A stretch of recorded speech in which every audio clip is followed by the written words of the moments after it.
Bonjour à tous, merci d'être venus à cette conférence débat. Merci aux intervenants surtout qui ont pris leur temps pour venir débattre et conférencer justement. Alors, les thèmes qui seront abordés aujourd'hui, ce sera la professionnalisation du métier de politique justement. Ça a une rapide genèse, une rapide introduction par le chercheur au milieu. Du coup, je vous présente justement M. Derder, là-bas, conseiller national PLR justement, et récemment devenu rédacteur en chef du journal économique La GFI. Au milieu, le chercheur à l'UNI, en fait, M. Andrea Pilotti, spécialiste du système parlementaire suisse, si je puis dire. Oui. Ouais, voilà. Et à droite, M. Samuel Bendahan, donc député PS au Grand Conseil vaudois. Donc, et ensuite, par la suite, M. Derder aura un petit empêchement, ce sera M. Thomas Birbaum, qui est député suppléant en PLR au Grand Conseil valaisan, qui prendra la relève PLR. Alors pour commencer, on va commencer par une petite introduction, mise en contexte, par une question aux chercheurs. Une première question, pour vraiment mettre en contexte, on sait qu'aujourd'hui la question de la professionnalisation en Suisse, et plus particulièrement des parlementaires fédéraux, elle est vraiment au cœur du débat. Pour commencer, en quoi est-ce que la situation de la Suisse est différente par rapport aux questions internationales, par rapport aux situations internationales, et comment cette question justement est abordée dans notre pays? Alors je profite aussi pour remercier Mosaïque pour l'invitation. Alors je vais répondre à cette première question pour définir, disons, la professionnalisation du métier politique en Suisse comme étant un processus qui se veut tardif, contesté, inachevé. Donc trois quand même définitions. Tardif par rapport aussi à ce qui se passe au niveau international. Il faut savoir que ce processus, donc cette professionnalisation du métier politique est un phénomène qui se déclenche, qui démarre déjà à la fin du 19e siècle, début du 20e siècle, dans la plupart des pays occidentaux, notamment aux États-Unis et dans les pays du nord de l'Europe. En Suisse, c'est donc le principe de milice qui prime, qui reste fortement ancré, qui reste très dominant dans le système politique helvétique. Donc cette idée que la fonction d'élu national, pas seulement, mais principalement d'élu national, soit remplie à titre honorifique, donc comme une fonction annexe à une profession principale. D'ailleurs, une fonction honorifique qui n'est pas dédommagée. Alors, la Suisse donc, connaît ce processus de manière très tardive. On commence à thématiser cette question que dans les années 60, à la suite donc, d'un scandale lié à l'achat d'avions de combat Mirage, un scandale qui avait dévoilé, qui avait illustré quand même la faiblesse du Parlement et la faiblesse aussi des moyens des parlementaires qui n'avaient pas la possibilité de remplir la fonction de contrôle. C'est à ce moment-là où c'est vraiment en tournant, on commence en Suisse aussi à se demander, faut-il oui ou non revoir ce système de milice. Et puis donc ça prendra un petit peu de temps pour que des réformes soient mises en œuvre. Et il y aura notamment une réforme des années 90, lancée par deux élus, donc en plus deux personnalités du Parti radical de l'époque, deux professeurs de droit et deux parlementaires, donc le Genevois Gilles Petitpierre et le Balois René Rinoff, qui relance cette idée de professionnaliser le travail parlementaire et donc ils vont donc mettre sur pied un gros projet de réforme du gouvernement et du Parlement. Alors là, on rentre aussi dans la dimension contestée, donc, car justement cette réforme sera ouvertement critiquée et contestée par voie référendaire, pas seulement mais principalement par l'UDC de M. Blocher, qui voit dans cette tentative de réforme une manière de dénaturer la tradition politique helvétique, une contestation qui est réussie parce que finalement le projet de réforme, en large partie, échoue en votation populaire. Donc c'était un projet qui notamment envisageait de verser un véritable salaire aux élus nationaux et de pouvoir engager un collaborateur personnel. Donc ça reste quand même un élément. C'est vrai qu'au cours des années 2000, ensuite, la situation s'améliore sensiblement, ce qui fait qu'aujourd'hui aussi, les élus nationaux peuvent quand même gagner leur vie à partir de leur mandat parlementaire. Mais, troisième aspect, ça reste inachevé parce qu'on entend beaucoup parler, le Parlement suisse quand même reste un Parlement qui est un des meilleurs marchés, si l'on peut dire, dans un contexte international. Donc en termes de coûts, en termes aussi de salaires versés aux élus nationaux. Et je fais pour terminer, je fais juste une petite comparaison, pas tellement avec les pays qui nous entourent, les grands pays comme la France, en termes de taille aussi, Allemagne, Italie, Angleterre, mais aussi par rapport à des pays comme l'Autriche, la Norvège ou les Pays-Bas. Les parlementaires suisses gagnent quand même souvent la moitié de leurs homologues norvégiens, autrichiens ou hollandais. Donc voilà, c'est pour dire en processus tardif, contesté, inachevé. Alors maintenant une question justement aux élus. En fait, dans le système de milice en général, quels atouts et quelles limites en fait, vous voyez dans ce système comparé à d'autres systèmes en France où c'est plus professionnel par exemple? Pour commencer peut-être. Oui, merci beaucoup aussi de cette invitation. Je pense que c'est un sujet extrêmement important qui a un gros impact sur la démocratie. Il faut se rendre compte que la manière avec laquelle on choisit de traiter le système politique et particulièrement les parlements permet de savoir si dans votre pays vous avez un véritable contre-pouvoir ou pas. En Suisse, on a un système qui est encore, en théorie, un système de milice. Et à titre personnel, par transparence, je vous dis que je suis extrêmement favorable, c'est-à-dire je pense vraiment que je ne suis pas du tout favorable au système, disons, de professionnalisation des parlements. Et je vais vous dire pourquoi, mais il faut bien se rendre compte que cette position-là, elle amène évidemment un certain nombre de défauts avec elle. Donc elle a des qualités et des défauts, et il faut choisir, et quand on choisit un système, à mon avis, il faut l'assumer. Soit on dit on est un vrai parlement de milice, avec des gens qui sont là temporairement, c'est pas une profession à vie, c'est pas une carrière, c'est une vocation temporaire de faire quelque chose pour le pays. Et puis, parallèlement à ça, ces gens ont encore une intégration dans la société civile, une profession, une activité. Et je pense que c'est extrêmement important parce que, outre le fait que je suis moi-même engagé en politique, je travaille aussi sur l'effet corrupteur du pouvoir, donc notamment je suis chercheur ici à HEC dans le domaine du leadership et du pouvoir, et je travaille beaucoup sur ces thématiques-là. Et je sais que la professionnalisation de la politique et la concentration du pouvoir sont assez dommageables à l'exercice sincère de la démocratie. Et une des raisons de ça, alors il y en a beaucoup, il y a beaucoup de choses qu'on peut dire, je vais faire une brève introduction d'abord, mais je pense qu'un des risques, c'est que si on professionnalise la politique, nous faisons de nos hommes politiques des gens dépendants de leur mandat. Et si on est trop dépendant de son mandat, on commence à réfléchir en termes de réélection beaucoup trop par rapport à réfléchir en termes de politique. Et je pense que c'est un des grands maux de notre politique, c'est qu'aujourd'hui on est dans un système intermédiaire entre un système de milice et un système professionnel, avec des gens en fait, qui en réalité ont plutôt fait de la politique, en tout cas au niveau national, leur vie professionnelle, et du coup qui pensent beaucoup trop à leur réélection, parce que s'ils ne la font pas, en fait leur vie professionnelle est dans une situation extrêmement difficile. Et ça c'est problématique parce que vous commencez beaucoup à réfléchir à ça et peut-être moins à réfléchir à votre engagement politique et à ce que vous mettrez comme empreinte du point de vue de vos valeurs. Et je pense que le parlementarisme de milice a un autre avantage énorme, c'est celui de garder des politiciens les plus intégrés possibles dans la société civile, qui ne cumulent pas trop longtemps des mandats et qui sont proches des gens à travers un métier, à travers une activité proche du terrain. Mais ça a des défauts.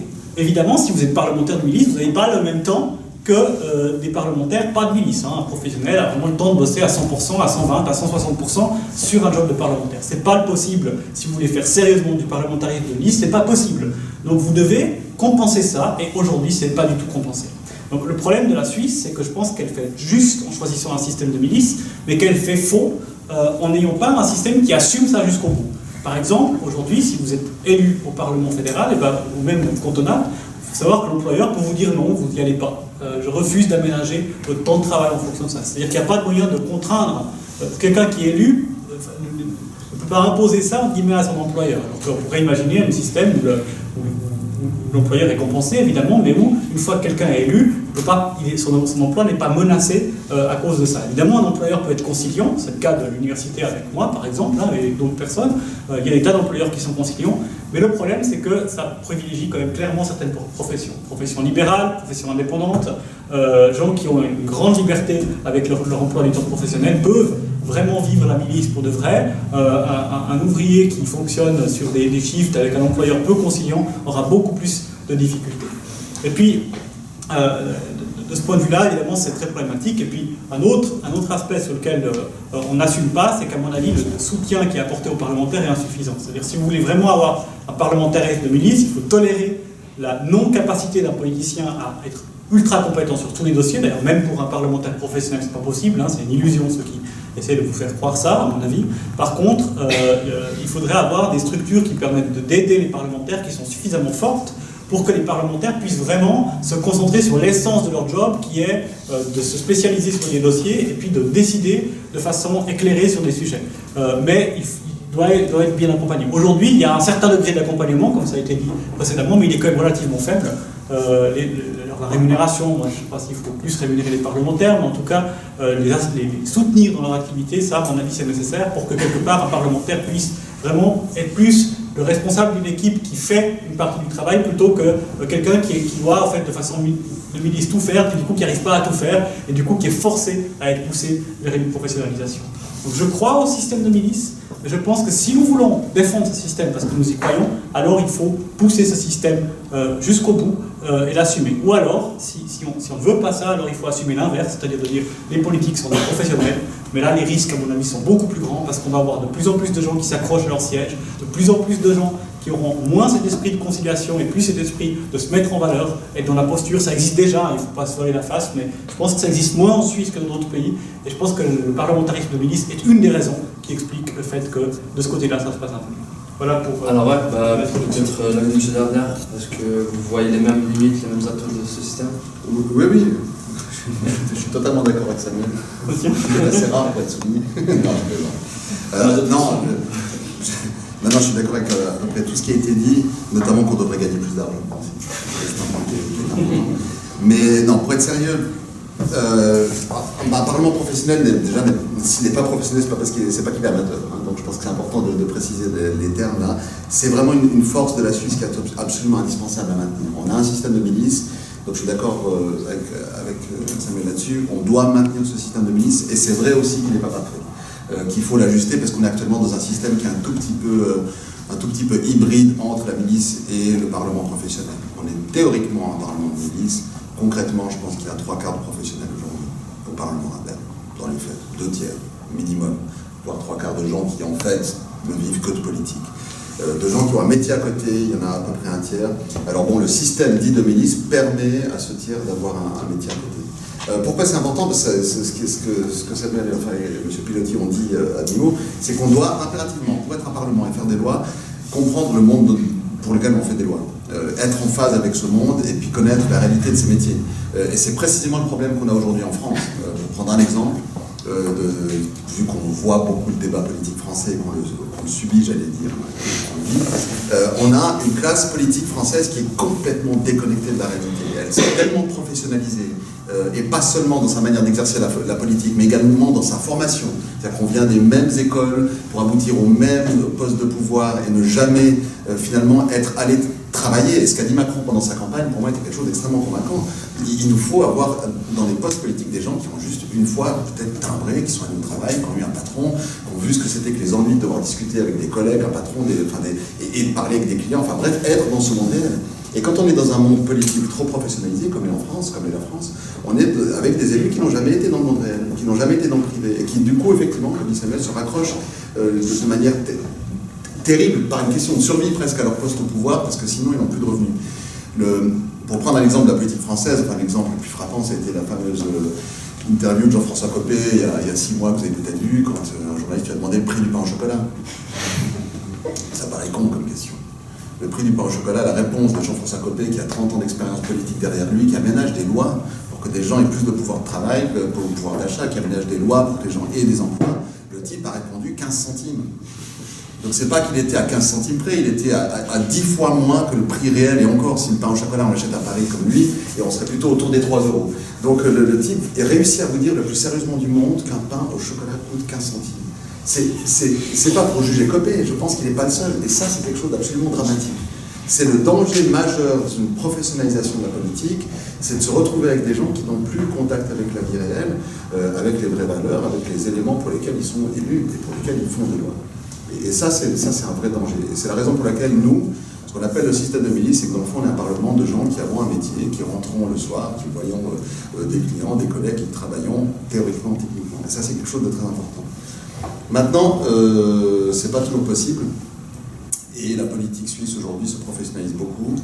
Et il devient quasiment impossible d'avoir un métier dans certaines professions, effectivement, dans les professions libérales ou d'autres. Et je le vois notamment dans mon parti et dans mon camp politique, il y a un vrai problème. C'est-à-dire que la plupart des gens qui auraient une certaine formation, un certain degré de compétence pour faire les choses de manière un peu courte et peut-être un peu raccourcie, ne gagnent pas assez d'argent en politique.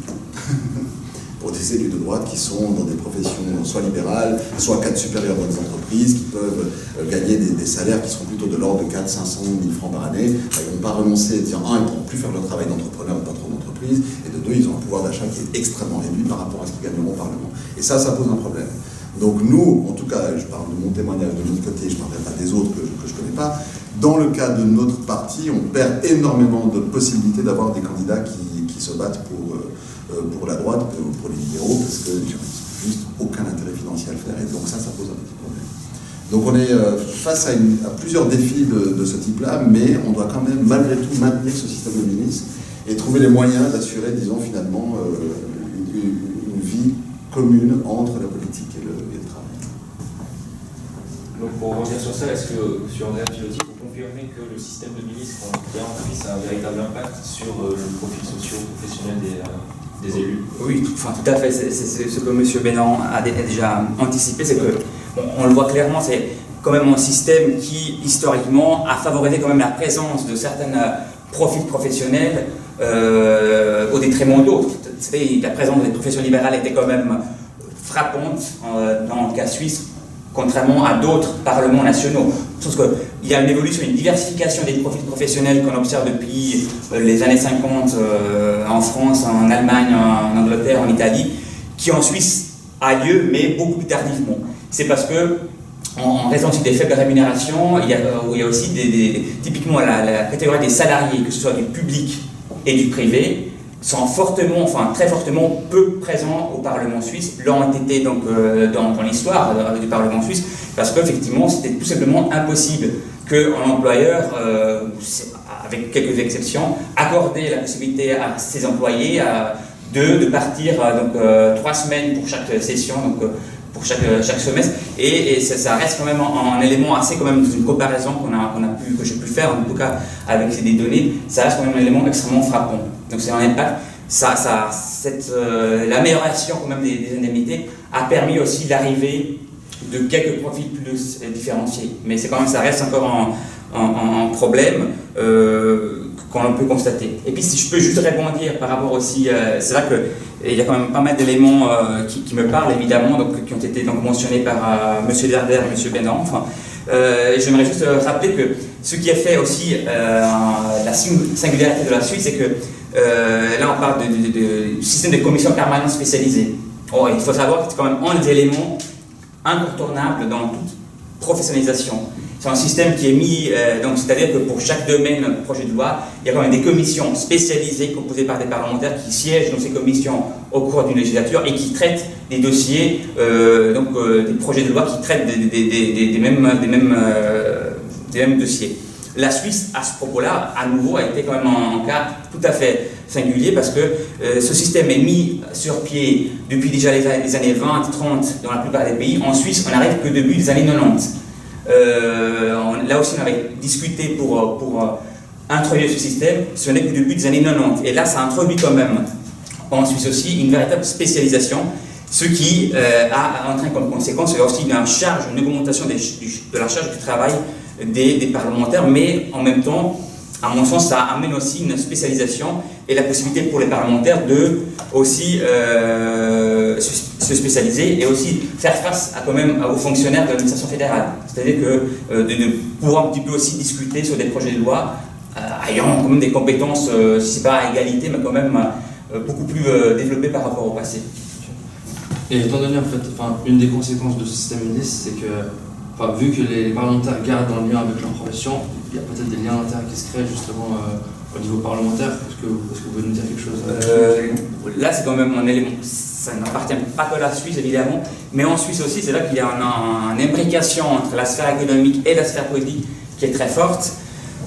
Mais là aussi, il y a quand même une évolution, on va dire qu'on peut distinguer à 3 niveaux.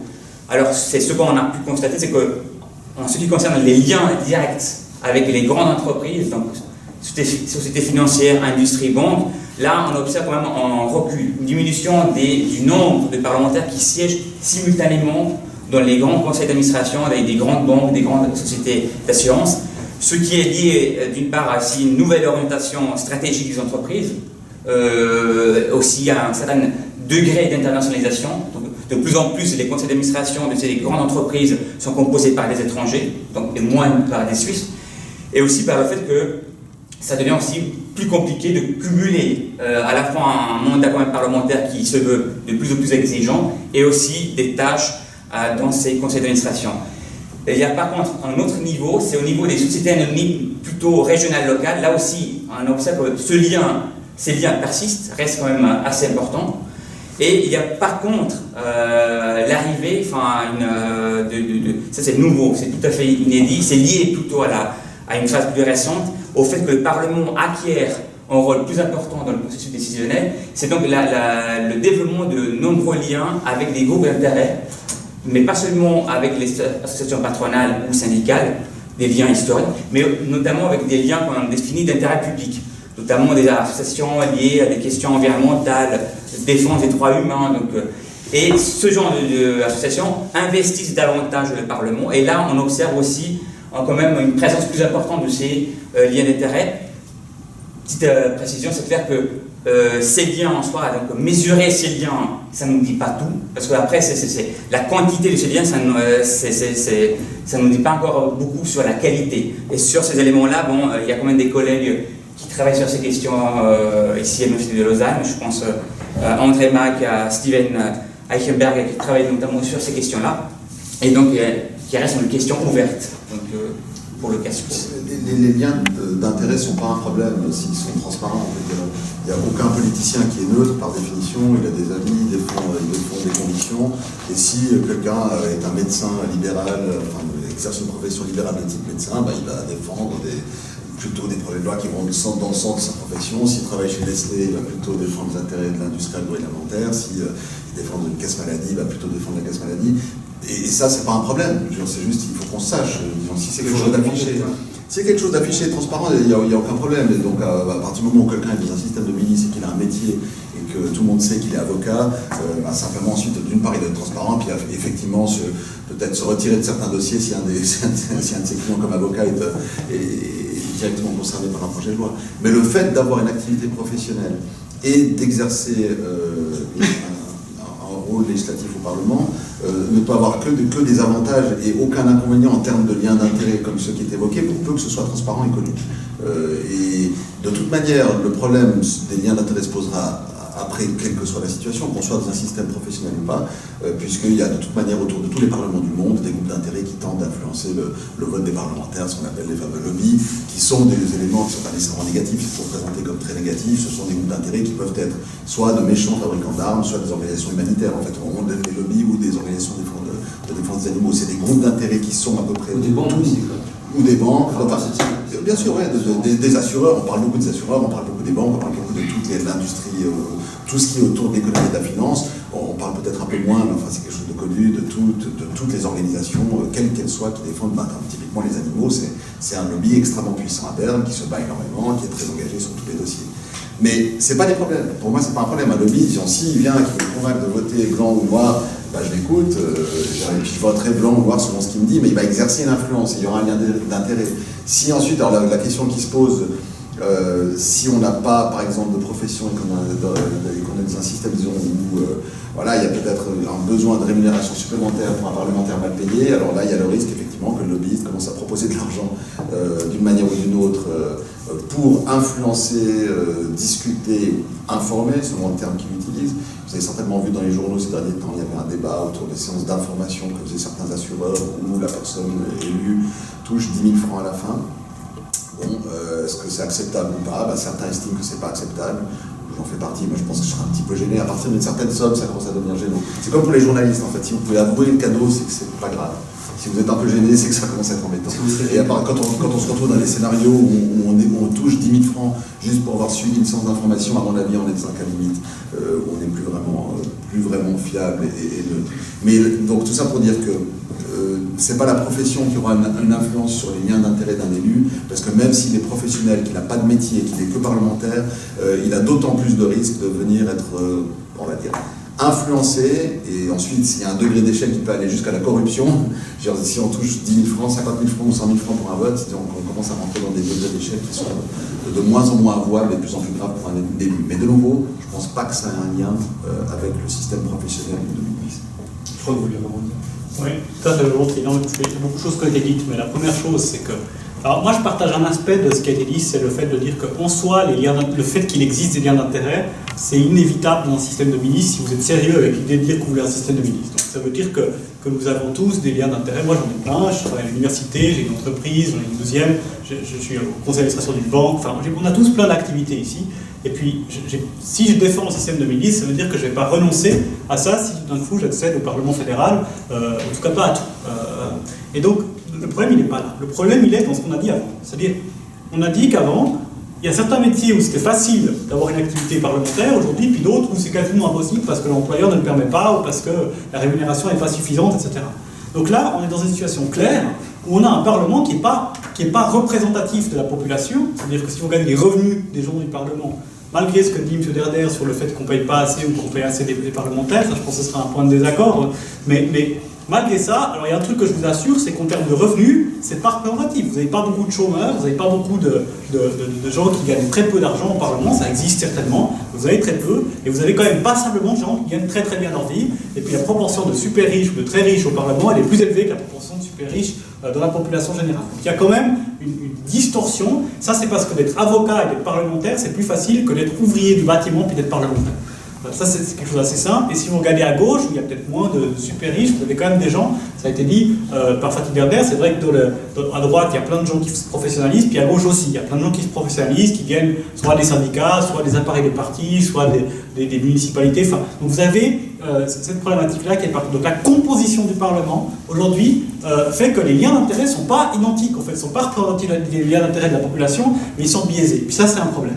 Un autre problème, c'est ce qu'a dit Fatih Berder. Ça, c'est vraiment une plaie, c'est évidemment ces assurances maladie qui vont payer. Il y a eu une histoire qui est sortie il y a quelques années assez hallucinante, où les banques, en fait, elles avaient un fichier Excel dans lequel elles avaient la liste de tous les parlementaires, et puis, dans une grille de colonnes, les parlementaires, dans les lignes, vous avez toutes les votations sur lesquelles les banques elles trouvaient que c'était intéressant.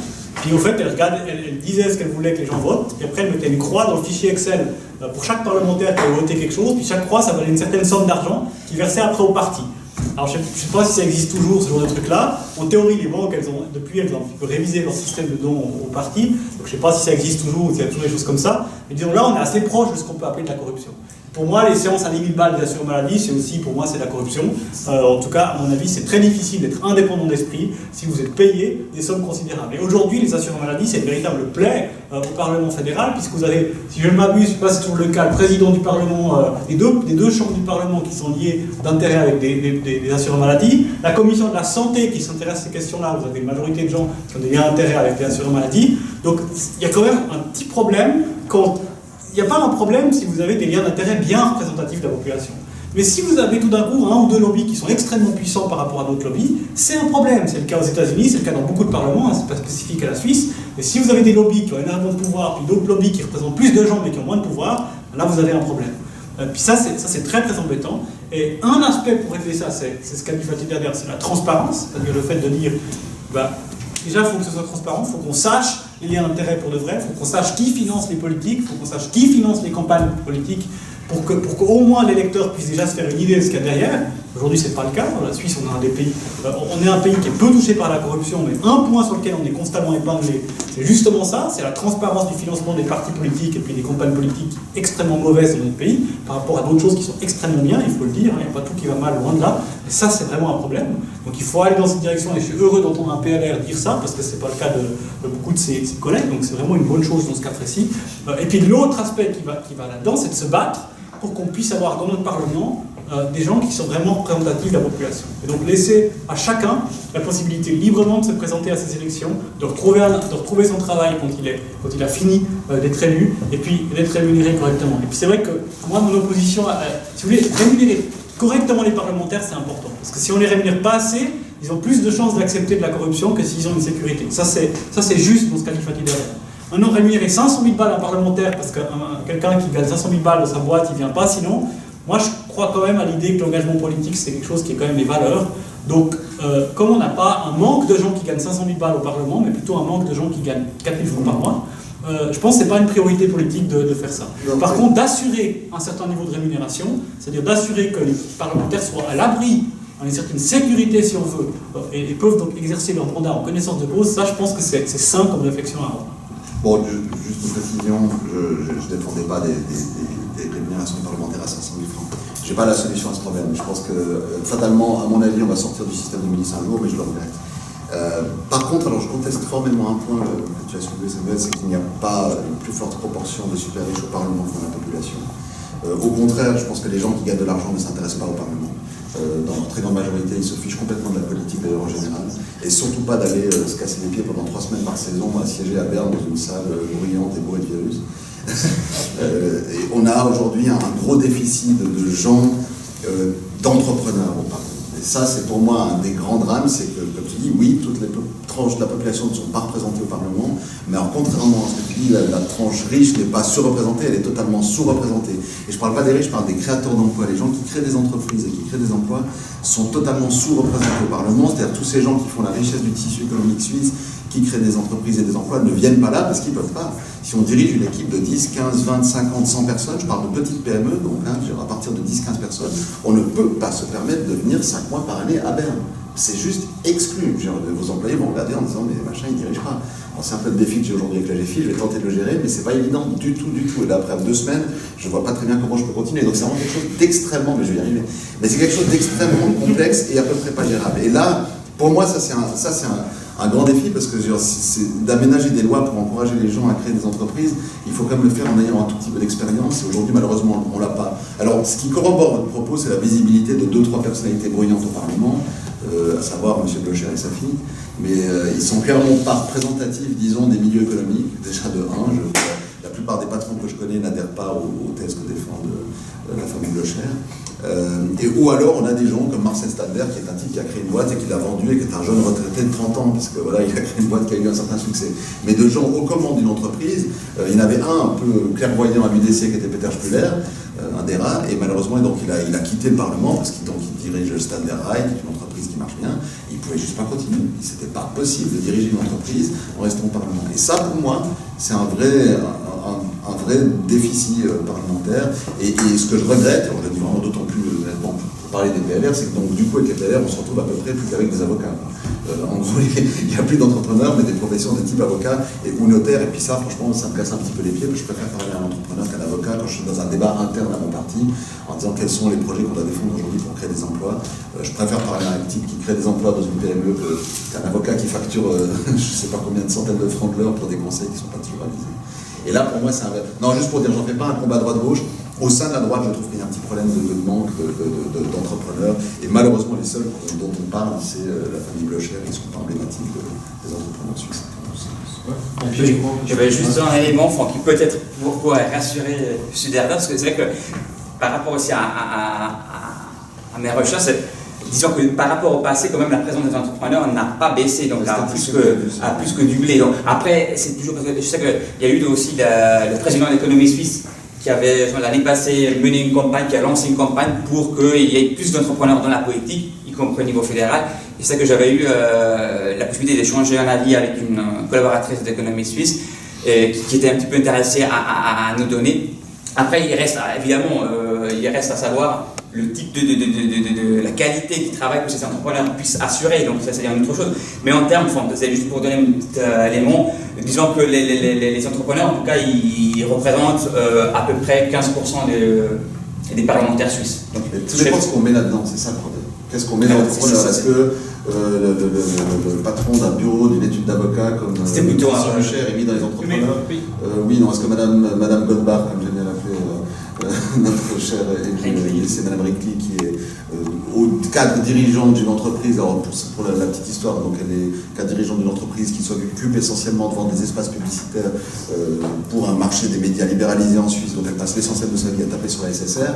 Donc clairement, quand elle est au Parlement, pour son employeur, c'est des heures de travail. Parce qu'elle est là pour aménager des heures de travail pour son entreprise. Est-ce qu'elle est mise dans la catégorie entrepreneur? Si c'est le cas, je le conteste formellement. Oui, mais il n'a rien à voir avec une entreprise. Disons qu'on met, c'est quand même d'accord que si tu mets entre 5%, en fonction de la définition, entre 5% et 15% d'entrepreneurs, puis qu'après tu te demandes, bon, bah, en Suisse, il y a combien de la population qui a ce niveau que tu dis, c'est-à-dire le niveau de vraiment créer beaucoup d'emplois, etc., d'avoir chef de PME, bah, en fait, on n'est pas à 5 à 15%, on est quand même largement inférieur si on regarde la population suisse. Donc là, il faut quand même dire, moi je partage ton avis que je préfère avoir des gens comme ça que des avocats, ça c'est juste, c'est très bien. Non, mais parce que c'est vrai qu'il y en a beaucoup, puis c'est vrai que dans une monoculture au sein d'un Parlement, ce qui a été dit sur l'ENA en France peut être vrai aussi en Suisse à moindre titre, c'est-à-dire d'avoir des gens qui ont des profils trop similaires, ça peut être très problématique et c'est bien d'avoir une diversité.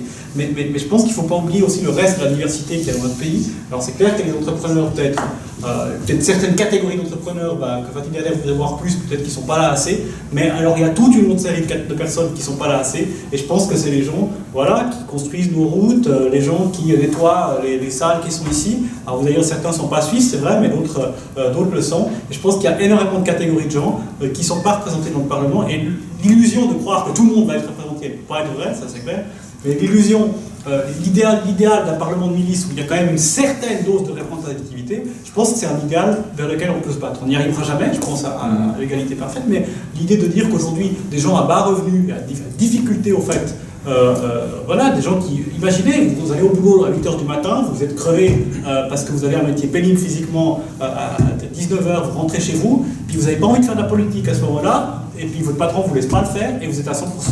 Donc faire de la politique dans ces conditions-là, c'est pas la même chose que ce que moi j'ai pu faire en demandant de faire un temps partiel, en ayant des entreprises dans lesquelles je suis indépendant, et puis en ayant quand même cette liberté. Et je pense que ça, c'est pas très juste du point de vue de l'engagement politique. Et donc, moi je suis assez fervent défenseur de l'idée de mettre en place des mesures politiques qui permettent d'aider plus de gens à s'engager en politique. Ça peut être des entrepreneurs comme d'autres personnes, ça peut passer par des congés citoyens, c'est-à-dire l'idée d'avoir des jours de fériés qui ne sont pas pour rien faire, mais qui sont pour faire de la politique, pour s'engager, pour se renseigner, pour que les gens se renseignent et puis puissent participer à la vie citoyenne plutôt que de laisser qu'une minorité de gens s'y intéresser.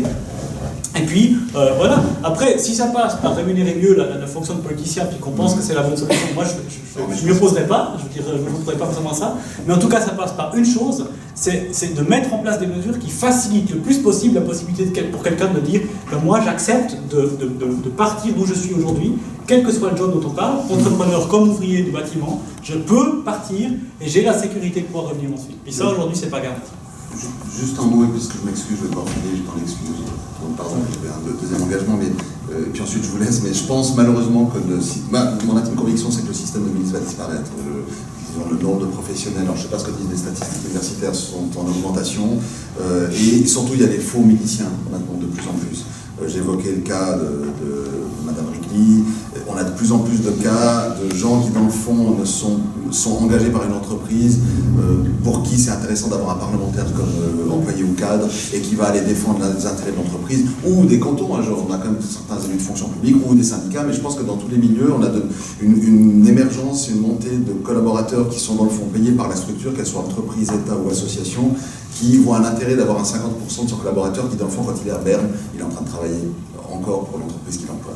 Donc, dans le fond, on a des faux miliciens qui se développent de plus en plus, et le vrai milicien qui, comme notre collègue jurassien, socialiste, médecin, j'ai oublié le nom, qui fait, je pense qu'il se...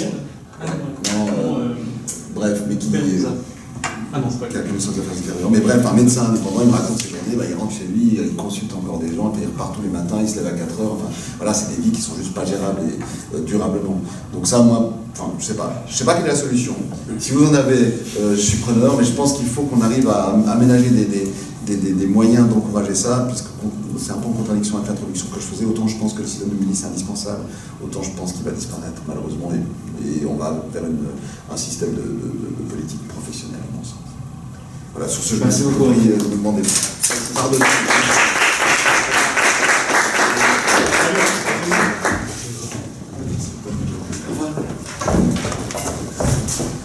Monsieur Birban. Oui, comme ça. Merci beaucoup, c'est sympa.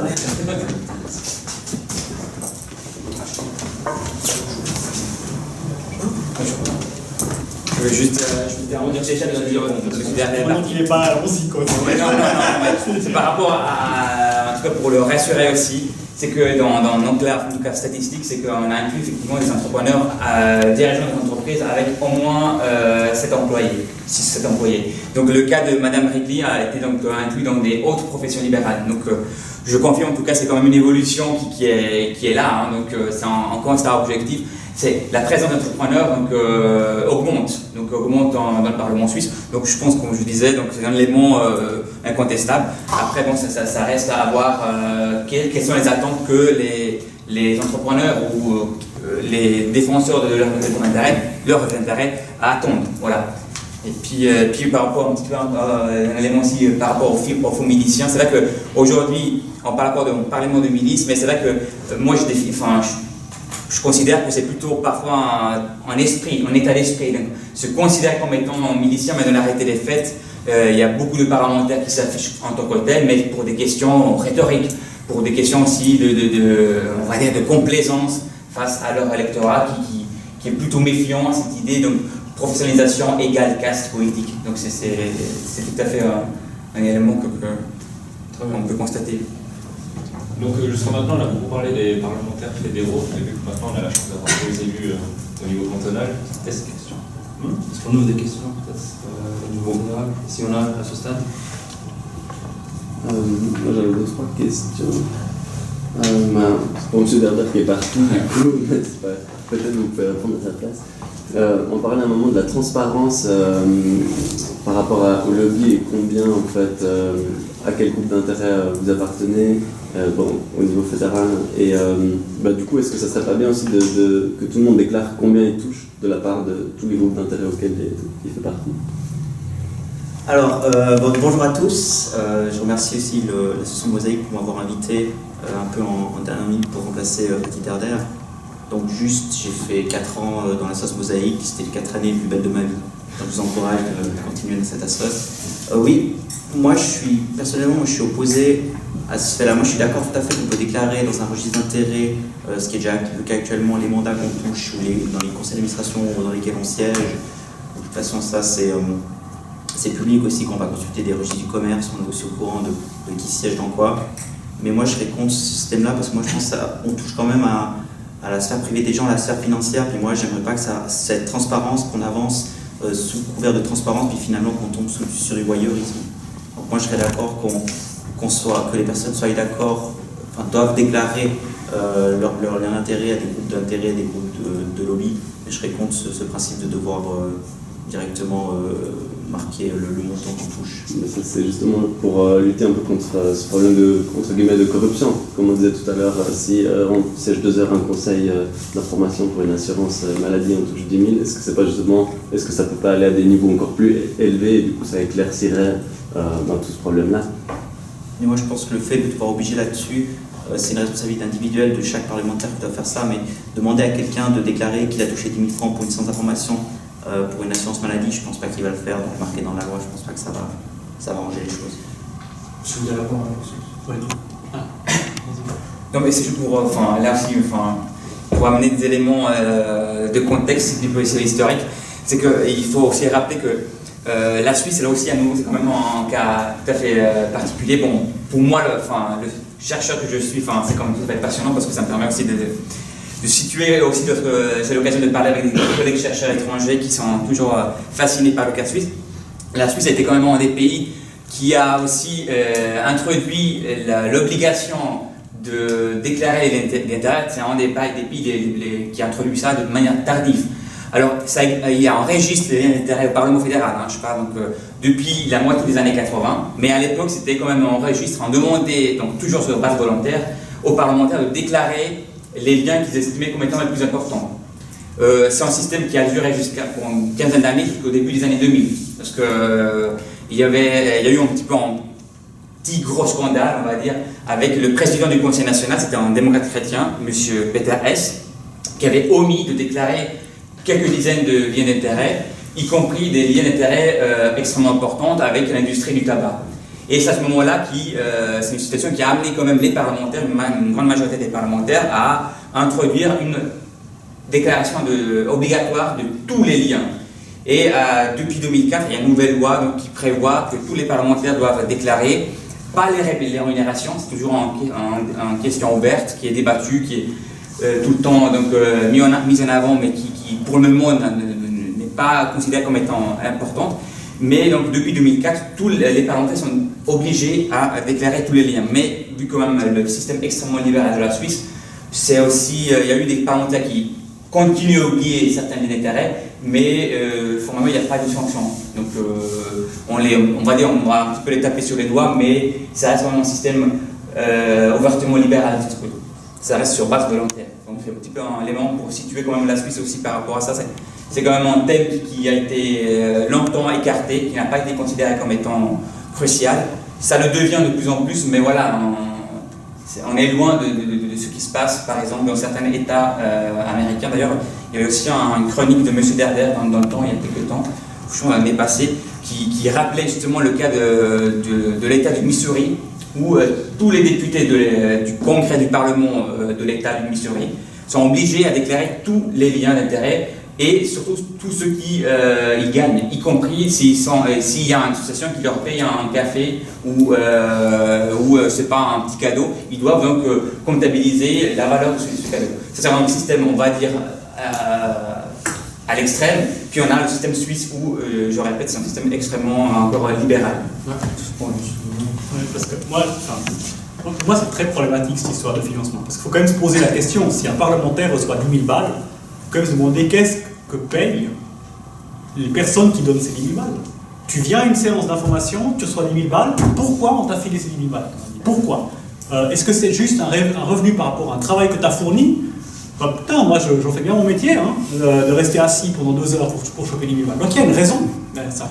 Et c'est pour ça qu'on ne peut pas parler de vie privée ici. On est en train de parler de vie publique. Et il y a une distinction entre ce qui est la vie privée, ma vie privée, ce que je fais chez moi, et ça, alors là je partage l'avis qui a été donné avant, c'est exclu comme politique fédérale ou cantonale qu'on vienne regarder ce que je fais chez moi, avec mes gens, avec ma famille, voilà, ça c'est mon affaire. Mais ce que je reçois dans le cadre de mon activité professionnelle, publique, doit être dit, parce que ça a un impact sur ma manière de me comporter de façon publique. Ça a un impact sur ce que je vais prendre comme décision le jour où je serai au Parlement. Si je reçois 30 000 balles en 3 séances de caisse d'assurance maladie, mais évidemment que ça a un impact sur comment je vais réfléchir, si j'ai envie de garder cet argent ou pas, à prendre une décision sûre qui va impacter ces caisses d'assurance maladie. Et c'est bien pour ça qu'on arrive à des décisions ahurissantes en matière de politique de la santé en Suisse, c'est parce que certains politiciens sont liés d'intérêt et on ne sait pas la nature de ce lien d'intérêt. Donc, être transparent là-dessus, c'est d'ailleurs qu'un pas, c'est-à-dire c'est le premier pas, parce qu'après il y a peut-être d'autres pas qu'on peut prendre, mais alors de cacher ça, ça amène plein de dangers. Et puis il n'y a pas que la rémunération personnelle des parlementaires par rapport à cette histoire de séance ou sur le truc-là, il y a la rémunération des partis politiques. On aimerait savoir pourquoi un parti politique fait campagne, c'est-à-dire qu'est-ce qu'il reçoit comme argent en échange de défendre telle ou telle position. Est-ce que peut-être qu'il changerait de position s'il recevait d'autres financements et dans une campagne politique générale, on a besoin de savoir qui soutient telle ou telle chose. Et le problème, c'est qu'aujourd'hui, il n'y a pas d'égalité du point de vue de l'argent sur les campagnes politiques, sur les élections, etc. Il n'y a pas d'égalité, il y a une liberté totale de dépenser ce qu'on veut. Et par conséquent, cette inégalité, le premier pas pour gérer ce problème-là, c'est déjà au moins qu'on sache d'où vient cette inégalité. Si une entreprise particulière donne beaucoup d'argent pour une campagne, c'est bien de savoir qu'elle a un lien d'intérêt. Donc le problème, il n'est pas du côté du parlementaire, il est du côté de celui qui finance le parlementaire. Et je tiens à préciser que ce qui est privé, évidemment il y a des vies privées, mais ce qu'on gagne n'est pas tellement important. Ce qui est important, c'est ce qu'on en fait. Là, je ne dis pas qu'il faut dire est-ce que monsieur est allé au restaurant, ou est-ce qu'il a été dans les hôtels, ou est-ce qu'il a acheté une voiture. Ça, c'est sa vie privée. Mais le fait qu'il reçoit de l'argent de telle manière, dans le cadre de son activité politique, c'est-à-dire qu'il y a un lien avec son activité politique, et la personne qui vote comme employeur de ce parti, parce que c'est ça le lien direct. Le parlementaire n'a pas d'autre employeur, n'a pas d'autre personne que la personne qui vote. Et donc cette personne qui vote est le patron et doit savoir comment la personne est rémunérée, comme votre patron sait combien il vous paye. Il sait combien il vous paye, il sait combien vous recevez pour vos activités liées à votre activité professionnelle. Et donc, quand on est politicien, ça c'est un choix qu'on fait, on n'est pas obligé de l'être. Mais si on est politicien, on accepte l'idée de dire « je veux me mettre au service de la population ». Et se mettre au service d'un patron qui est la population, eh ben, ça implique que l'activité professionnelle, je parle bien de celle-ci, eh ben, il faut être transparent. Je ne vais pas dire à mon patron à l'université, je ne vais pas lui dire qu'est-ce que je fais chez moi, avec qui je couche, et puis, voilà, ça je ne lui dis pas. Mais ce que je vais lui dire, par contre, c'est il sait combien je gagne. Et il sait pourquoi. Une réaction par peut-être.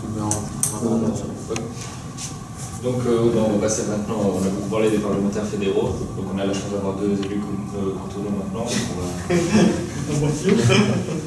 Donc on va parler, est-ce que vous voyez, on sait que la politique cantonale est beaucoup moins médiatisée parce que les groupes d'intérêt sont surtout au niveau fédéral, donc l'économie suisse, les grands groupes de santé. Mais est-ce que justement ces liens d'intérêt existent aussi au niveau cantonal? Est-ce que vous en faites, enfin, vous en avez l'expérience quotidienne? Je sais pas qui... Oui, clairement. Typiquement, moi je suis député suppléant en Valais. Donc juste pour remettre les choses, la suppléance, en fait, c'est un système qui existe au Valais et dans les Grisons. Et puis c'est un système qui est particulier par rapport aux zones cantons, c'est-à-dire que vous avez un député et vous avez un suppléant. Donc le suppléant, sa fonction, c'est de remplacer, en fait, il remplace le député quand celui-ci ne peut pas aller dans une commission ou quand il ne peut pas aller siéger au plénum, donc dans la grande salle. Donc le député suppléant, il a les mêmes droits que le député. Donc il peut aller n'importe où, il touche les mêmes indemnités, il peut déposer les mêmes choses, les motions postulées, etc. Il a exactement les mêmes droits, les mêmes devoirs. C'est juste qu'il ne peut pas remplacer le député quand celui-ci siège dans une commission de haute surveillance, qui est la commission de gestion, la commission de justice ou la commission des finances. Et puis ce système de suppléance, c'est un système qui est, moi je trouve très bien parce qu'on a donc au Grand Conseil valaisan, on a 130 députés, puis on a aussi 130 suppléants. Donc chaque suppléant d'un groupe politique peut remplacer uniquement son député dans le même groupe. Et là, ce qu'on arrive à faire, en tout cas au niveau valaisan, c'est qu'on a beaucoup de jeunes qui sont présents dans les suppléants, et puis d'autres personnes aussi qui veulent mettre un premier pied dans la politique, et que la suppléance, ce soit un peu pour eux l'antichambre avant de passer à la députation, donc avant de devenir candidat à la députation et d'être peut-être élu député. Donc c'est un système qui permet d'avoir une plus grande représentation de diverses, que ce soit au niveau des professions, aussi au niveau des régions, que chaque petit village puisse avoir son député ou bien son député suppléant. Donc pour nous en tout cas, donc moi typiquement ça me donne la possibilité de siéger une première fois au Parlement, alors que j'aurais pas pu être candidat sur une liste pour la députation, parce que les places sont assez courues, puis on met déjà les personnes qui ont déjà une certaine expérience de la politique, qui ont des fois un certain âge aussi, donc la suppléance ça permet vraiment d'envoyer des jeunes dans la politique. Par rapport au groupe d'intérêt? Alors oui, justement, donc typiquement en Valais, on a la chambre agricole valaisanne, typiquement, vu que le Valais est un conseil agricole, donc le secteur, l'agriculture est un secteur qui dépend énormément de subventions cantonales, donc forcément dès que notre secteur d'activité dépend de subventions étatiques, les différents acteurs se muent en groupe d'intérêt, typiquement la chambre agricole. Après, si je veux être élu, il faudra couper ce montage de la vidéo, parce que sinon après, les agriculteurs ne vont plus me voter. Et les agriculteurs, c'est un lobby qui est assez fort, en tout cas au Parlement. Donc, typiquement, je ne sais pas si vous avez vu au niveau des... quand il y a eu le gel en Valais, où il y a eu à peu près 10, 20, 30% des récoltes, que ce soit au niveau de la viticulture ou bien de l'arboriculture, qui ont été détruites. La session qui a suivi, on avait déjà 9 interpellations, plusieurs postulats, et déjà la commission ATE, qui s'occupe du dossier, donc la commission agriculture, qui planchait déjà là-dessus, puis qui avait déjà préparé des postulats justement pour aider les agriculteurs qui avaient été touchés. Donc on voit tout de suite, dès qu'il y a un événement et dès qu'un secteur d'activité dépend de subventions pour s'en sortir, ils se fédèrent tout de suite, ils groupent des parlementaires qui viennent de tous les partis. Ça aussi c'est un truc qui est très fort chez eux, et puis ils bougent, et puis ils font en sorte que le Grand Conseil dépose des objets parlementaires pour que le Conseil d'État puisse aider ses agriculteurs. Donc typiquement, ce groupe-là, c'est quand même un groupe qui est assez important. Après, dans le secteur public, par exemple, les syndicats du secteur public aussi, très important en Valais. Typiquement, la Fédération des magistrats et enseignants du personnel de l'État du Valais, j'avais regardé, ils sont 9000 syndiqués. Ils ont une force de frappe qui est très forte. Ils arrivent à aller au Grand Conseil, et vu qu'ils ont à nouveau des députés de tous les partis, en Valais, on a les enseignants qui peuvent siéger au Grand Conseil, donc on a des enseignants qui viennent de tous les partis qui se fédèrent ensemble et qui arrivent des fois à faire passer des objets, tels que des fois on a eu on a déjà capitalisé, recapitalisé une fois la caisse de prévoyance d'État du Valais, donc on a du personnel, donc on a mis 1 milliard dedans, et puis dans les prochaines années on va encore mettre 1 milliard dedans. Donc chaque fois qu'il y a un problème, l'État du Valais vient en aide au personnel de l'État, puis là quand même c'est l'action du syndicat qui est assez forte là-dessus. Au niveau droit Bon, ça c'est clair qu'au niveau local, mais le système est un peu différent parce que le type de choses qui se décident au niveau cantonal n'est pas la même chose. Un des gros liens d'intérêt qu'il y a dans les parlements cantonaux, en tout cas chez nous, c'est vraiment édifiant, c'est les communes simplement. Alors c'est aussi des collectivités publiques, mais il y a énormément de municipaux, donc en fait de responsables politiques des communes qui viennent défendre l'intérêt de leur commune au sein du Parlement. C'est vraiment des groupes d'intérêt très importants, mais il y en a plein d'autres. Il y a beaucoup d'entrepreneurs, alors pour le coup, le Parlement cantonal c'est quand même un petit peu moins d'activité que fédéral, donc il y a pas mal de gens aussi comme ça qui ont des entreprises, et puis tout d'un coup, je sais pas, il y a un parlementaire qui tout d'un coup se retrouve à recevoir du boulot dans le cadre de leur entreprise pour une activité de l'État, je sais pas, le droit du Parlement, le nouveau Parlement, il vient aussi de députés, notamment de députés qui ont des entreprises qui sont dans le domaine, donc évidemment on peut dire est-ce qu'il y a un intérêt, est-ce qu'il n'y a pas, on peut se poser la question. Vous avez beaucoup de gens aussi, dans le Parlement cantonal vaudois par exemple, beaucoup de gens qui travaillent, qui ne sont pas des politiciens professionnels au même titre qu'au niveau fédéral, mais quand même qui ont une vie très très connotée par l'activité politique. Donc ça veut dire des gens qui travaillent pour des organisations, par exemple des organisations patronales locales, ou des syndicats, ou qui sont dans des entreprises qui ont une activité politique comme ça, ou des gens qui travaillent dans des secteurs, alors l'enseignement a été mentionné, mais dans des secteurs spécifiques. Il y a aussi une assez faible représentativité au fait de la population, même dans les parlements cantonaux. Après, ça dépend aussi beaucoup des partis politiques. Donc oui, les liens d'intérêt existent aussi au niveau cantonal. Ça peut poser énormément de problèmes et de difficultés. Il faut savoir qu'au niveau cantonal, alors là, clairement, la milice pure est impossible. C'est pas possible d'être que parlementaire. Vous gagnez, comme parlementaire vaudois, vous gagnez entre 20 000, 25 000 francs peut-être, 30 000 francs si vous avez une commission comme les services des finances dans des cas particuliers. C'est pas assez pour vivre décemment, en tout cas en Suisse. Donc forcément, l'ensemble des parlementaires ont une autre activité à côté. Donc là, les liens d'intérêt existent déjà de par ça.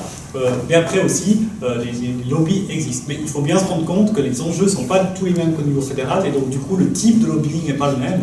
Vous allez avoir plus d'acteurs locaux, moins d'acteurs internationaux ou nationaux, mais vous allez aussi avoir des responsables d'entreprise, il y a toujours des liens qui vont exister. Je pense que, puisqu'on disait, et M. Derder déplorait tout à l'heure le fait que les parlements suisses risquent de plus être un parlement de milice, si on ne fait pas quelque chose contre ce problème-là, je suis d'accord avec lui. Je pense que les parlements cantonaux sont encore des parlements relativement des parlements de milice, même s'ils sont très peu représentatifs de la population et que c'est un énorme problème, mais ils sont plus des parlements de milice. Et puis, il existe quand même beaucoup de liens d'intérêt. Après, c'est vrai qu'il faut bien se rendre compte que beaucoup de liens d'intérêt, au fait, sont très liés aux partis. C'est-à-dire que les partis politiques ont eux-mêmes des liens d'intérêt qui ne sont pas des liens d'intérêt type corruption, mais simplement type choix politique. Évidemment, je ne sais pas, le Parti socialiste va plutôt défendre des positions écologistes, je sais pas, pour l'environnement, pour l'enseignant, etc. Ben voilà, mais humaine, ou plutôt pour les défavorisés ou pour la classe moyenne.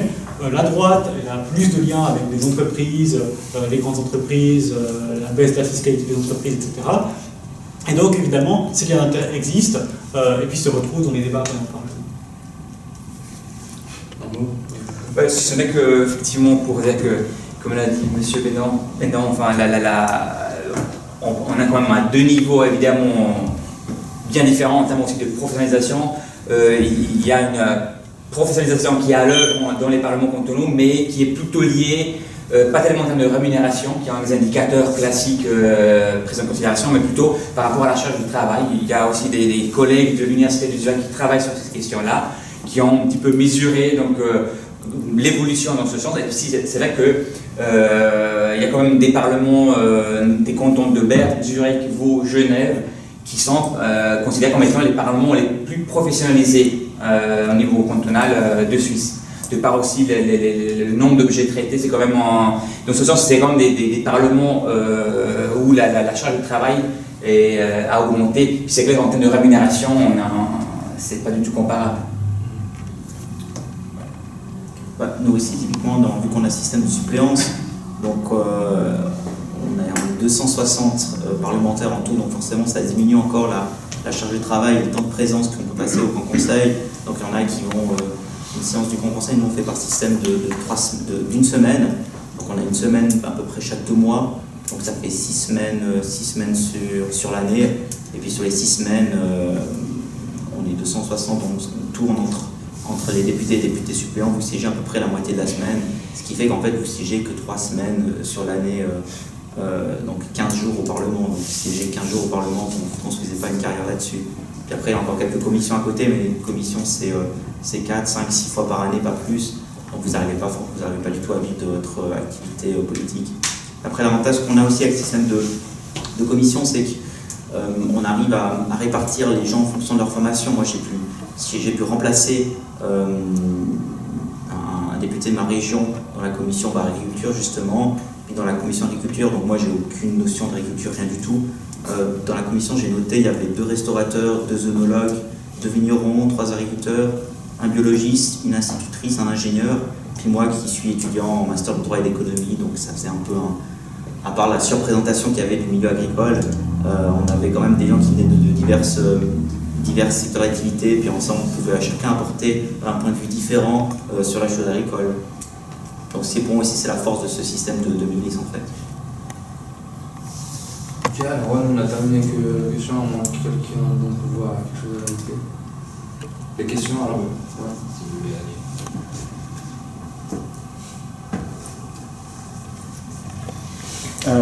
Je voulais peut-être juste revenir, je sais pas, sur les parlements cantonaux, mais par rapport à ce que... j'ai relevé quand même une sorte d'espèce de double discours, peut-être que vous n'êtes pas d'accord du coup avec Fatih Adair, mais le fait de dire par rapport à déclarer ou pas ce qu'on reçoit lorsqu'on siège dans une séance d'information par rapport aux assurances, d'un côté, Fatih Adair défendait que c'était inacceptable et que du coup... cette sorte de ce qu'on peut appeler corruption est un problème, et du coup d'un autre, vous, et peut-être aussi, c'est peut-être la ligne de votre parti, ou je ne sais pas du tout, défendez que ce serait s'immiscer dans la vie privée de déclarer ça. Et du coup quelle serait la solution si on ne déclare pas tout, comment lutter contre ce genre de pratique? Alors moi je trouvais que c'était inutile de légiférer là-dessus en fait. Okay. Pour moi ça passe par la responsabilité des gens, ça passe aussi par exemple des codes de bonne pratique. J'avais vu qu'il y avait justement la fêtière des lobbies du Parlement qui s'était constituée, je ne sais plus si c'était, c'est pas le nom de Transparence Suisse, quelque chose comme ça, qui avait adopté un code de bonne pratique pour éviter que le lobby reste un peu en eau trouble et qu'on ne sache pas vraiment ce qu'ils font et puis avec qui ils ont affaire. Donc moi je pense vraiment qu'on peut agir, mais on peut agir au niveau de ces codes de bonne pratique qui ont aussi lieu dans les conseils d'administration. Là on a toujours plus en plus de conseils d'administration qui adoptent ce genre de codes de bonne conduite, où là vraiment ils peuvent agir puis mettre en avant ce côté on est proactif, on n'attend pas que le Conseil national se mette d'accord pour légiférer sur une loi, parce que moi je ne pense pas que la loi forcera ces personnes à déclarer ces montants. J'espère vraiment que ça viendra d'eux, et puis pour moi c'est beaucoup plus efficace comme ça. Mais je suis clair, je trouve que c'est inacceptable d'être assis pendant 2 heures et toucher 10 000 francs. Mais c'est sur la manière pour réagir à ce genre d'acte. Ouais. C'est juste pour rebondir sur ce que vous dites, mais vous dites qu'il ne faudrait pas légiférer sur cette question, mais... je trouve que c'est inutile là, de légiférer. Ouais, justement, mais je ne pensais pas qu'arriver à un certain niveau, arriver à un certain montant, vu qu'on est dans la fonction publique, il faudrait quand même, d'une manière ou d'une autre, trouver une solution pour que il y ait une loi qui soit imposée pour les gens à partir d'un certain montant, parce que si on arrive à 10 000 francs, comme on donnait l'exemple tout à l'heure, c'est sûr que là, il y aura un conflit d'intérêts. Du coup, si on arrive à un certain moment, j'ai l'impression que même ce serait presque obligatoire par rapport à la fonction publique d'être presque redevable vis-à-vis de la population, de dire en fait, directement, quoi qu'il arrive, les certains montants. Ouais. Moi, je reste tout à fait ouvert à ce genre de questions, mais sur la question de légiférer, moi je ne suis pas convaincu du tout. Moi je préfère que ça vienne d'eux, mais je comprends tout à fait votre position là-dessus en tout cas. Ouais. J'ai l'impression que vous voulez faire un petit exercice de l'esprit. imaginez, je sais pas, en Suisse on a par exemple, mais je veux bien faire l'exercice pour n'importe quel domaine, prenons l'aide sociale. En Suisse on a des lois qui déterminent que dans certaines conditions vous avez le droit à l'aide sociale. Par exemple, vous n'avez pas de revenus, vous n'avez pas de fortune ou pas assez de fortune, vous avez vécu ici, vous avez permis de travail, etc., vous avez le droit à l'aide sociale. Imaginez maintenant que je vienne avec un discours là devant le congrès du PLR et puis j'ai expliqué au PLR la chose suivante: écoutez, je suis d'accord avec vous que les gens qui abusent de l'aide sociale, qui font semblant de ne pas avoir d'emploi alors qu'en fait ils ont un emploi, qui demandent des primes d'assurance maladie puis qui en fait ils ne payent pas, donc que tous ces gens qui mentent, je suis d'accord avec vous que c'est pas bien, mais on va surtout pas vérifier, on va surtout pas légiférer, ma foi on leur demandera à ces gens de faire un code de bonne conduite pour pas qu'ils fassent ça. Ma foi, ils décideront s'ils le font ou pas. Mais vous pensez que ce serait sérieux? Enfin, vous pensez que le congrès du PLR me dira, ben oui, au fait, il faut laisser la liberté individuelle de la personne à l'aide sociale d'elle-même définir un code de bonne conduite? C'est pas comme ça que ça marche dans la société. Et je parle pas du milieu juste des gens à l'aide sociale, je parle du milieu du business. Mon domaine, je travaille au HEC, je travaille dans le domaine de la gouvernance, je suis au conseil d'administration de plusieurs entreprises, je vois comment ça marche. Mais mon Dieu, si comme nous, notre conseil d'administration, la direction vient de dire, mais écoutez, faites-nous confiance, vérifiez pas ce qu'on fait, mais la société elle irait n'importe où. Le but qui est, on appelle ça en anglais checks and balances. Vous donnez du pouvoir à des gens, vous contrôlez les choses. Et puis, même si les gens sont des gens très bien, comme dirait Lénine et puis Nixon, si je ne m'abuse, donc des gens de gauche et de droite, trust but verify. Faites confiance, mais vérifiez quand même. C'est hyper important cet aspect-là. Parce que si vous ne vérifiez pas, vous donnez aux gens qui ne sont pas vérifiés un pouvoir énorme. Et comme disait un autre gars, je fais beaucoup de citations, mais j'en fais beaucoup, Lord Acton, le pouvoir absolu corrompt absolument. Si vous avez un pouvoir illimité, sans contrôle, c'est là que vous commencez à faire des conneries. Et je pense que le fait que nous mettons en place des systèmes pour contrôler que les lois et que les systèmes que nous pensons justes sont respectés est une base du système démocratique. Si nous n'avons pas ça, si nous disons c'est pas bien mais on ne vérifie pas, eh ben, il va y avoir peut-être une minorité, c'est égal, peut-être 10% des gens qui ne vont pas se comporter correctement. Et ces 10%-là suffiront à déstabiliser l'entier de la classe politique, à faire la risée. Regardez ce qui se passe en France, il suffit que quelques politiciens soient chopés avec des affaires d'assistants, d'emplois fictifs, etc., pour que toute la classe politique soit discréditée. Et ben, c'est ce qui se passerait aussi si ces problèmes-là. Et moi, je pense sincèrement qu'il y a une série de pratiques qui ont lieu dans notre pays, qui, si elles étaient transparentes, eh ben, en fait, scandaliseraient un peu plus les gens. Et c'est pour ça d'ailleurs que des gens refusent de faire ça, parce qu'ils se rendent bien compte qu'ils devraient mettre devant la place publique des choses qui ne sont pas avouables.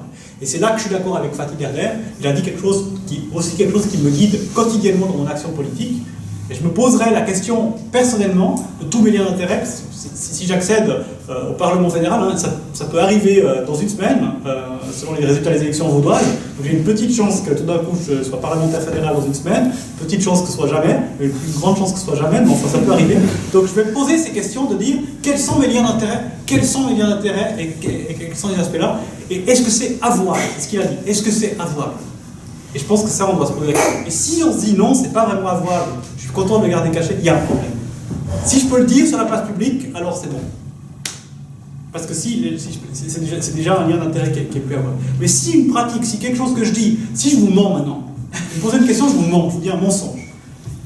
Et puis que dans 3 semaines, je suis capable de vous dire que je vous ai menti, mais je vous explique pourquoi il y a une bonne raison. Puis que j'ose le faire, alors peut-être que c'est un bon mensonge. Je suis quelqu'un qui ne pense pas qu'il y a beaucoup de bons mensonges, honnêtement. Mais admettons que je puisse le faire, parce qu'il y a une raison, je ne sais pas, je peux sauver des vies en vous mentant aujourd'hui, peut-être que vous ne m'en voudrez pas. Mais si je ne peux pas vous avouer que je vous ai menti, alors c'est que c'est clairement un problème. Et donc ça, c'est ce qui me guide dans mon action politique morale, et à mon avis qui devrait guider ça, chaque politicien. Est-ce qu'il peut avouer ce qu'il a fait à tout moment? Et s'il ne peut pas, il y a un problème. Oui, je m'ajoute par rapport un petit peu à la discussion qui est en train de se développer. Ça me rappelle un petit peu justement de près l'histoire du Parlement suisse, parce que tout au début, j'avais un petit peu mentionné les années 60, c'est un petit peu le tournant en Suisse. Parce qu'on commence un petit peu à dire, ouais, peut-être ce système de milice a quand même quelques limites. C'est parce que justement, au début des années 60, il y avait le gouvernement fédéral a mis sur pied une grande réforme de l'armée.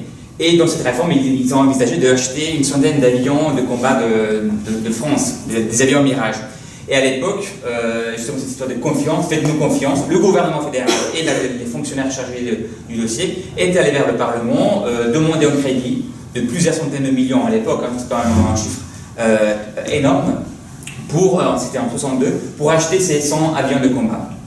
2 ans se passent sans que le Parlement soit mis au courant de la procédure d'achat, ce qui est déjà quand même extrêmement délicat, parce que la fonction du Parlement était celle de contrôler aussi le gouvernement et l'administration. Rien ne se passe. 2 ans après, le gouvernement revient vers le Parlement pour lui dire écoutez, on s'est trompé dans les calculs, on a besoin de beaucoup plus d'argent. Et c'est justement à ce moment-là où il y a un des premiers grands scandales en Suisse qui a un petit peu bouleversé